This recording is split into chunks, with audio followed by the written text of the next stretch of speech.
Hello and welcome. My name is Rashi Mogha and I'm your host for this Empowered Women of the World podcast. This podcast is for you, it is for me, and it is for all women who want to take charge of their career and happiness. In this weekly podcast, we will talk about technology, we'll talk about leadership, and we will talk about mindfulness. We will talk about how you can discover, visualize, and actualize your success, whatever that means to you. We will also talk about our common opponent, the conscious and unconscious bias, which we deal with on daily basis. And we'll share ways to navigate in work politics. At the end of each podcast, I will share with you a tip or a resource that you can use to be successful. It's going to be a fun ride, so hop on and join me on this journey every week. So today's topic is very close to my heart. It's self-advocacy. I was recently delivering a session on personal branding when one of the participants commented, "I don't like to talk about myself or share my success with others, especially on social media. I think it's very cheesy." I asked her how that had worked out for her.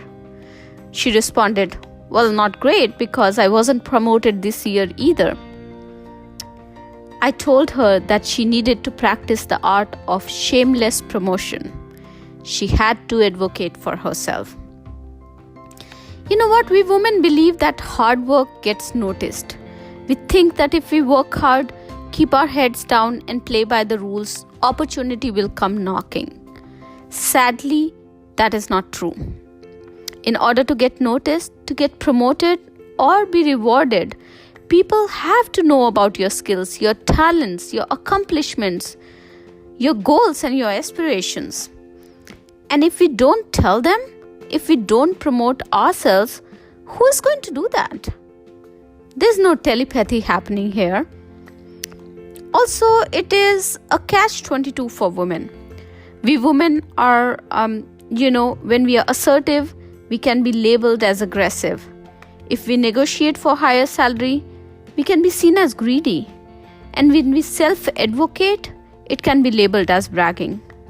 So many of us just decide to underpromote ourselves or to under-advocate ourselves or not to worry about talking about our accomplishments because we know that it would not be seen in a great way.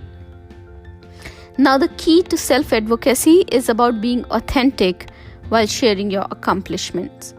Now, I use a 3-step process. The first step in the process is to articulate it. Spend time in identifying your superpower, your accomplishments. Weave your successes in a story with examples. Also, remember to quantify your success around business metrics like profitability, productivity, or time. For example, instead of saying, "I launched a couple of new programs last year," you can consider saying, "I launched 3 new enablement programs last year that increased the adoption of our product by 26% and brought 45 customers as repeat customers." The moment you add numbers to the conversation, your credibility increases. The second step in the process is to own it. It's your story, so get comfortable with using I instead of we. I interview a lot of candidates. I've been a hiring manager for over 15 years now. And it surprises me every time I interview a woman candidate, she would refer to her accomplishments as, we accomplished this, we were able to do this. And very often I ask this question, who is we that you are referring to? And they would say, "Well, I did it, but it was also team effort." So what I want to remind you is that I'm not saying that you shouldn't acknowledge teamwork.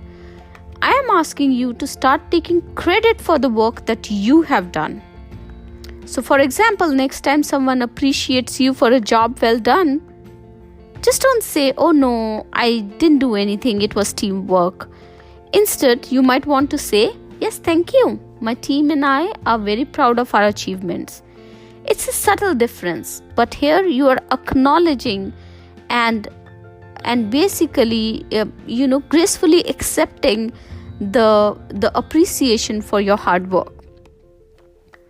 And then the last step is to tell it. Find opportunities to share your accomplishments with others. Remember that our reluctance to talk about our accomplishments is one of the major roadblocks in achieving success. Don't wait for your annual performance review to keep your manager, your stakeholders, and your sponsors updated on your successes. Learn to share your experiences with others via social media as well. If you haven't started sharing your accomplishments on LinkedIn, you're missing on an audience to share your success with.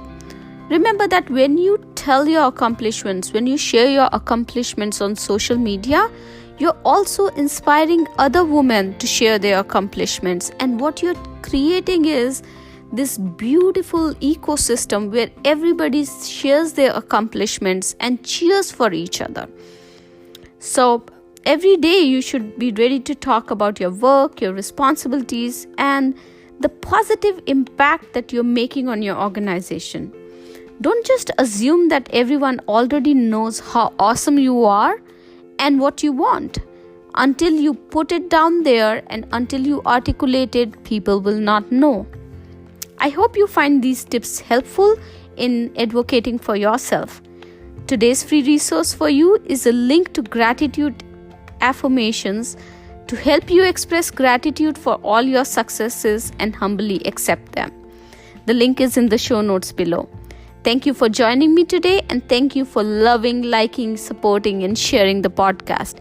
Remember, sharing is caring. I love your feedback, emails, and messages, so please keep them coming. I look forward to seeing you again in our next podcast. Till then, keep empowering the world.